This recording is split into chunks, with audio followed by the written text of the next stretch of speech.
selamat bertemu kembali melalui channel Agus Berbagi. Pada pertemuan yang lalu kita sudah belajar tentang asam, basa, sifat-sifat asam, sifat-sifat basa, indikator basa dan asam, indikator asam dan basa. Kali ini kita akan belajar bahwa kalau asam bereaksi dengan basa hasilnya apa. Ternyata kalau asam direaksikan dengan basa itu akan menghasilkan suatu senyawa yang lain yang disebut dengan garam. Nah, kali ini kita akan membahas tentang garam. Nah, secara kimiawi itu garam itu berasal dari reaksi antara atau asam ditambah basa akan menghasilkan garam. Makanya tadi saya memulai dari asam dan basa. Asam tambah basa itu sama dengan garam. Nah, contoh yang paling sering kita jumpai dalam kehidupan sehari-hari adalah garam dapur yang memiliki rumus kimia NaCl, natrium klorida. Pada pertemuan yang lalu kita sudah belajar tentang reaksi, maka ini tersusun atas dua jenis unsur yaitu natrium dan klorida. Natrium dan klorin itu yang disebut dengan garam dapur. Reaksi antara asam dan basa menghasilkan garam. Nah, baik, kita lanjut. Nah, sebenarnya fungsinya ini jelas. Dalam kehidupan sehari-hari sangat jelas.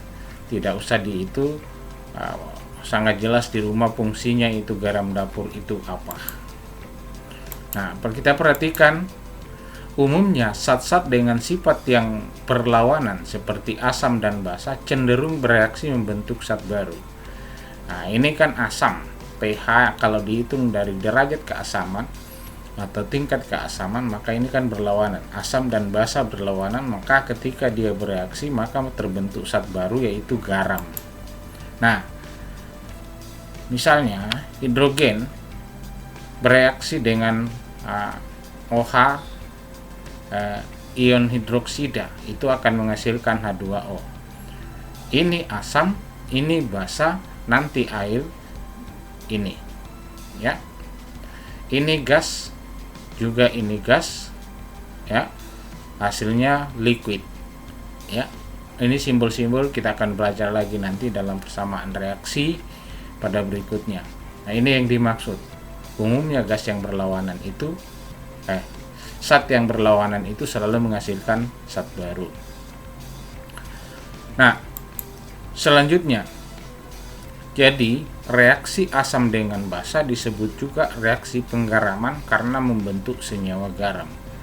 Jadi asam tanpa basa disebut juga reaksi penggaraman karena hasil reaksinya menghasilkan garam. Nah, baik, kita lanjutkan. Contoh reaksi pembentukan garam seperti ini. Asam tambah basa menghasilkan garam tambah air. Jadi selalu ada zat baru yang dihasilkan seperti yang saya contohkan tadi, dua reaksi.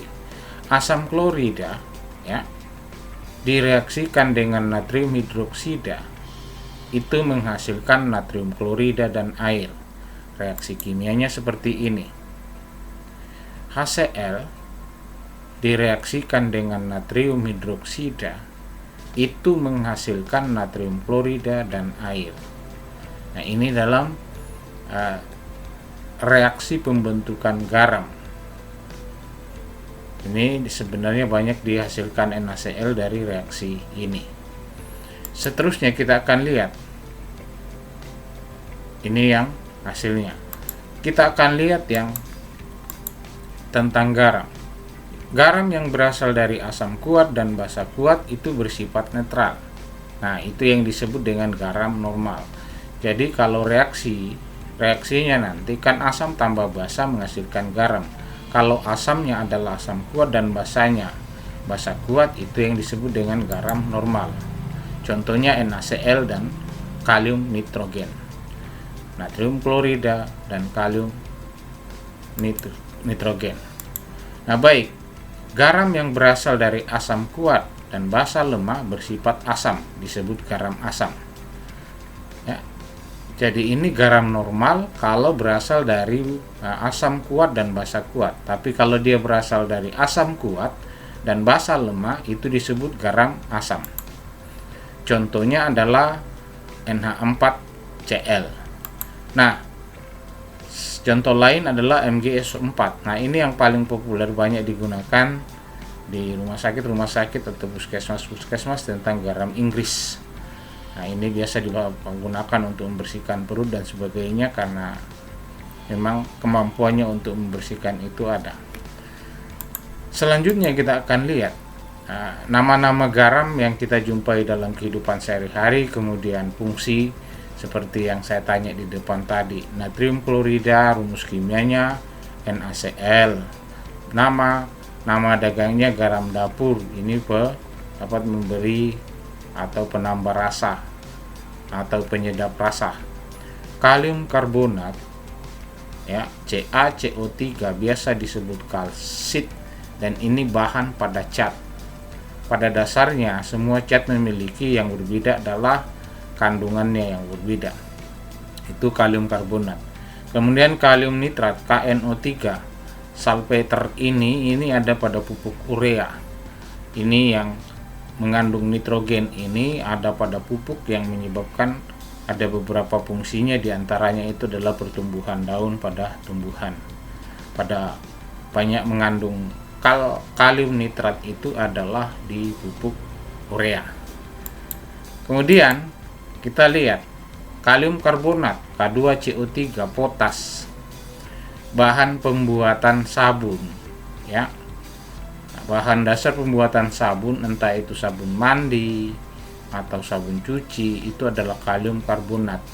Natrium fosfat, Na3PO4, ya, ada biasa disebut TSP, dan ada pada pembuatan deterjen.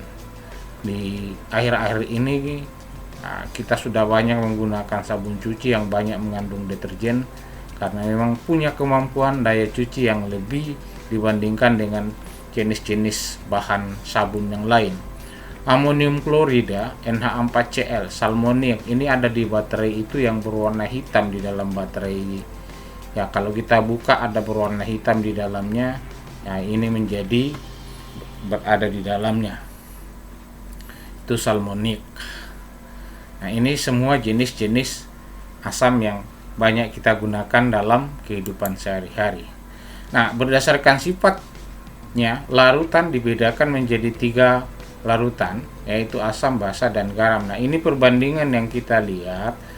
Kalau asam dan basa sudah kita lihat kemarin pada pertemuan yang lalu, beberapa sifat yang membedakannya. Ini pasti rasanya asam, kemudian dia bersifat korosif, dapat menyebabkan bahan logam menjadi berkarat. Kalau dicelupkan ke dalam kertas lakmus biru, maka dia akan berubah warna menjadi merah, menghasilkan ion H positif saat dilarutkan dalam air atau direaksikan dengan air. pH-nya kurang dari 7, contohnya HCl, HNO3, H2SO4. Itu asam. Ini rasanya pada pertemuan yang lalu sejelas-jelas saya sudah jelaskan. Terasa pahit, licin. Kalau direaksikan dengan lakmus, membirukan kertas lakmus. Lakmus merah menjadi biru, menghasilkan ion hidroksida saat dilarutkan dalam air. pH-nya lebih besar dari 7, contohnya adalah natrium hidroksida, kalium hidroksida, dan magnesium hidroksida. Nah, itu yang perlu kita perbandingan. Nah, sekarang garam adalah hasil reaksi antara asam dan basa. Tadi sudah saya jelaskan. Natrium klorida, kalium nitrogen, kalium nitrat, Ca, kalium klorida, natrium NH4Cl, sifat garam. Yang kita pelajari itu, ini rumus-rumus kimia contoh dalam kehidupan sehari-hari, dan sifat-sifat garamnya bermacam-macam. Ada, kalau garam asam itu pH-nya kurang dari 7. Kalau garam basa pH-nya lebih dari 7 dan yang netral itu adalah 7. Nah, ini perbandingan yang merupakan perbandingan antara asam, basa, dan garam. Ini tidak bisa dilepaskan karena ketika asam bereaksi dengan basa itu akan menghasilkan garam. Sekalipun dalam reaksinya akan memiliki tahap-tahap baru terbentuk. Ini tentang garam. Jadi tidak bisa ketika kita membahas tentang asam, maka kita selalu dalam pembahasannya asam, basa, dan garam. Nah, demikian pembahasan kita hari ini tentang garam. Sampai jumpa kembali melalui channel Agus Berbagi. Salam sehat.